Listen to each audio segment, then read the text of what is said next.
शान्ताकारं भुजगशयनं पद्मनाभं सुरेश्वरं विश्वाधारं गगनसदृश्यं मेघवर्णं शुभांगं लक्ष्मीकान्तं कमलनयनं योगभिर्ध्यानगम्यं वन्दे विष्णुभवभयहरं सर्वलोकैकनाथं। नमस्कार प्रिय बंधुओं, आप सभी का हमारे YouTube चैनल में बहुत बहुत स्वागत है। बंधुओं, आज के इस वीडियो में आप श्रवण करेंगे देवउठनी एकादशी व्रत की एक पौराणिक कथा। किस प्रकार एक राजा की परीक्षा लेने के लिए भगवान नारायण ने एक सुंदर स्त्री का रूप धारण करके उसकी परीक्षा ली। आप सभी श्रद्धालुओं से निवेदन है, चैनल पर नए हैं चैनल को सब्सक्राइब कर लें, बेल आइकन को प्रेस कर दें, जिससे कि हमारे चैनल पर आगे आने वाले सभी वीडियो का नोटिफिकेशन आपको प्राप्त होता रहे। हम आपके लिए प्रत्येक व्रत त्योहारों की जानकारी, व्रत कथाएं वीडियो के माध्यम से आप तक पहुंचाते रहते हैं। वीडियो को लाइक कर दें और कमेंट में जय श्री कृष्णा जरूर लिख दें। तो चलिए आज के इस वीडियो को करते हैं प्रारंभ। तो एक बार प्रेम से कहिए, बोलिए श्री कृष्णचंद्र भगवान की जय, विष्णु भगवान की जय, एकादशी महारानी की जय। बंधुओं, धर्मराज युधिष्ठिर कहने लगे, हे भगवान, मैंने कार्तिक कृष्ण पक्ष की रमा एकादशी का विस्तार से वर्णन सुना। अब आप कृपा करके मुझे कार्तिक माह के शुक्ल पक्ष की एकादशी के विषय में बतलाइए। इस एकादशी का क्या नाम है तथा इसके व्रत का क्या विधान है और इसकी विधि क्या है, इसका व्रत करने से क्या फल की प्राप्ति होती है, कृपया सब विस्तार पूर्वक बताएं। भगवान श्री कृष्ण बोले, युधिष्ठिर, कार्तिक माह के शुक्ल पक्ष में तुलसी विवाह के दिन आने वाली इस एकादशी को विष्णु प्रबोधनी एकादशी, देव प्रबोधनी एकादशी, देवोत्थान एकादशी और देवउठनी एकादशी, कार्तिक शुक्ल एकादशी, प्रबोधनी एकादशी, अनेकों नामों से इस एकादशी को जाना जाता है। यह एकादशी व्रत समस्त पापों का विनाश करने वाला है।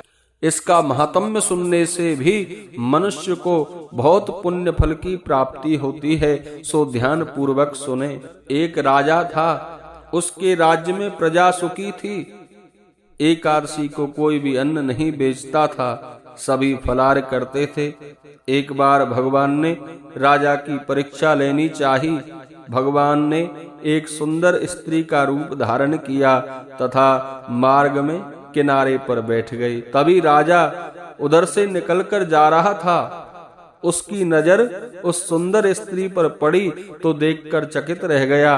राजा ने पूछा, हे सुंदरी, तुम कौन हो और इस तरह यहाँ क्यों बैठी हुई हो?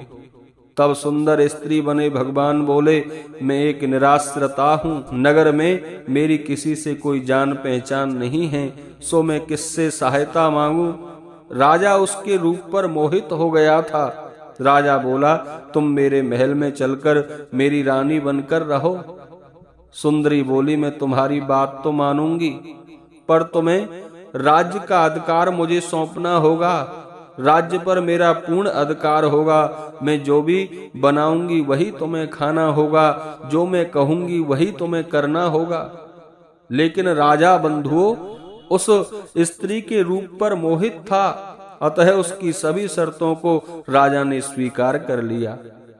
अगले दिन एकादशी थी। रानी ने हुक्म दिया कि बाजारों में और सभी दिनों की तरह आज भी अन्न बेचा जाए।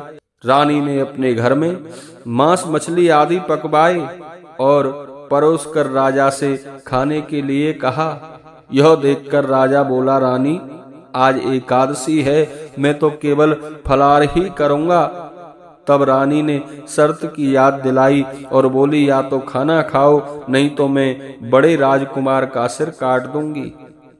राजा ने अपनी स्थिति बड़ी रानी से कही तो बड़ी रानी बोली, महाराज, धर्म ना छोड़ें, बड़े राजकुमार का सिर दे दें, पुत्र तो फिर मिल जाएगा पर धर्म नहीं मिलेगा। इसी दौरान बंधुओं बड़ा राजकुमार खेलकर आ गया। माँ की आंखों में आंसू देखकर वह रोने का कारण पूछने लगा। तो माँ ने उसे सारी बात बताई। तब वह बोला, मैं सिर देने के लिए तैयार हूँ, लेकिन मेरे पिता के धर्म की रक्षा होनी चाहिए, मेरे पिता का धर्म नहीं जाना चाहिए। राजा मन में बड़ा दुखी था। दुखी मन से राजकुमार का सिर देने को तैयार हुआ तो रानी के रूप में भगवान विष्णु प्रकट हो गए और सारी बात बताई। भगवान बोले, राजन, तुम इस कठिन परीक्षा में पास हुए। भगवान ने प्रसन्न मन से राजा से वर मांगने को कहा। तब राजा बोला, प्रभु, आपका दिया हुआ सब कुछ है, बस हमारा उद्धार कर दें। बंधुओं, इस प्रकार भगवान के भक्तों के जीवन में बहुत सी कठिनाइयां आती हैं, बहुत सी परीक्षाएं भगवान अपने भक्तों की लेते हैं, लेकिन हमें अपनी भक्ति पर अडिग रहना चाहिए, अपने धर्म से कभी विमुख नहीं होना चाहिए। जो व्यक्ति धर्म को धारण करता है, धर्म सदैव उसकी रक्षा करता है। बोलिए एकादशी महारानी की जय, विष्णु भगवान की जय।